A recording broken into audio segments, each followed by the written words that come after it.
Hello everyone, welcome to TC graphics. मैं आपका mentor Tanveer लेकर आ गया हूँ graphic design training with tips and tricks आपके लिए। तो आज हम सीखेंगे फोटोशॉप में सिलेक्ट एंड मास्क। तो चलिए फिर स्टार्ट करते हैं। सो ऑलराइट, अगर आप देखें तो मैंने एक मॉडल की पिक्चर को ओपन करके रखा हुआ है जिसके बाल बहुत ही बारीक खतरनाक तरीके से बिखरे हुए हैं। और हमारा प्लान ये है कि मैं इस मॉडल को यहाँ से हटा के किसी दूसरे बैकग्राउंड यानी कि इस वाले बैकग्राउंड पे रखना चाहता हूँ। तो इसके लिए हम करेंगे select and mask. First of all मैं आप लोगों को बता दूं सिलेक्ट एंड मास्क आता कहाँ से है। जब हम किसी भी सिलेक्शन टूल पर क्लिक करते हैं, जैसे कि हमने इस पे क्विक सिलेक्शन टूल पे क्लिक किया तो हमारे यहाँ पे आ गया सिलेक्ट एंड मास्क। अच्छा, जो लोग 2014 से पहले का वर्जन यूज़ कर रहे हैं तो उसमें लिख के आ रहा होगा रिफाइनेज। तो अब हम जैसे ही इस पे सिलेक्ट एंड मास्क करते हैं तो बाय डिफ़ॉल्ट हो सकता है कि आप लोगों को ये ट्रांसपेरेंट नज़र आ रहा हो। और ये ट्रांसपेरेंट नज़र क्यों आ रहा है तो आप यहाँ पर देखें तो यहाँ पे इसकी ट्रांसपेरेंसी 80% है। जब हम इसकी ट्रांसपेरेंसी को कम करते हैं तो ये लेयर नज़र आना स्टार्ट हो जाती है। अभी मैं इसको कैंसिल कर रहा हूँ। मैं आप लोगों को सजेस्ट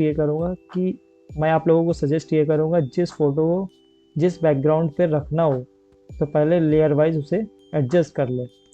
जैसे मैं चाहता हूँ इस वाले बैकग्राउंड पे इस मॉडल को रखना, तो मैं क्या करूँगा, यहाँ से कंट्रोल सी किया और इस वाले लेयर पे आने के बाद कर दिया कंट्रोल बी।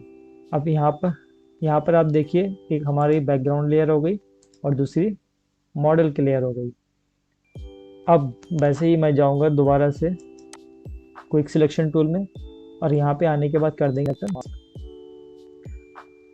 सिलेक्ट मास्क करने के बाद देखिए यहाँ पे हमारे बैकग्राउंड की लेयर नज़र आ रही है। जब हम इसकी ट्रांसपेरेंसी को कम कर देंगे तो हमारे ये वाली लेयर नज़र आना स्टार्ट हो जाएगी। यहाँ पर देखिए व्यू नज़र आ रहा है आपको।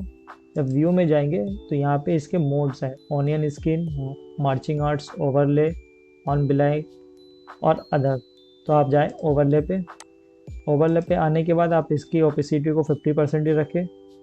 इसके बाद आप यहाँ पर देखिए लेफ़्ट साइड में तो आपको कुछ टूल्स नज़र आ रहे हैं, जैसे कि ये quick selection tool, refine edge, brush tool, object selection tool, lasso tool, hand tool and zoom tool. तो इतना हो जाने के बाद या तो आप क्विक सिलेक्शन से इस मॉडल का सिलेक्शन ले लें या आपको एक बटन नज़र आ रहा है सिलेक्ट सब्जेक्ट। जब आप इस पर क्लिक करते हैं ये थोड़ा सा टाइम लेता है और आपको इसका सिलेक्शन बना के दे देता है।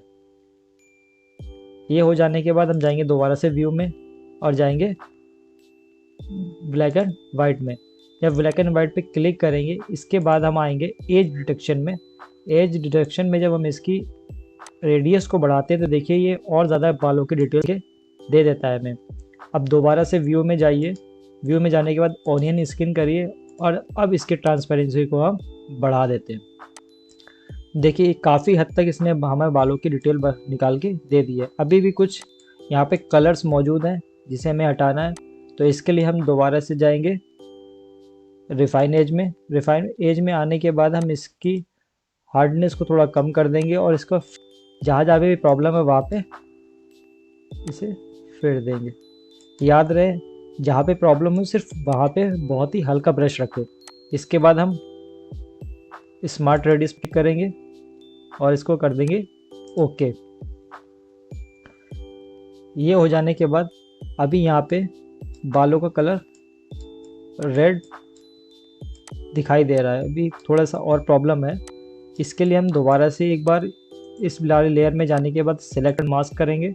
सिलेक्ट मास्क करने के बाद अब यहाँ पे एक ऑप्शन आपको दिख रहा होगा डिकंटेमिनेट कलर, इस पर चेक करने के बाद और कर देंगे ओके। सी हमारा पूरी तरीके से बैकग्राउंड रिमूव हो चुका है। आई होप आप लोगों को ये वीडियो भी पसंद आई होगी। अगर पसंद आई है तो प्लीज़ लाइक करें, शेयर करें एंड सब्सक्राइब करें। Thank you.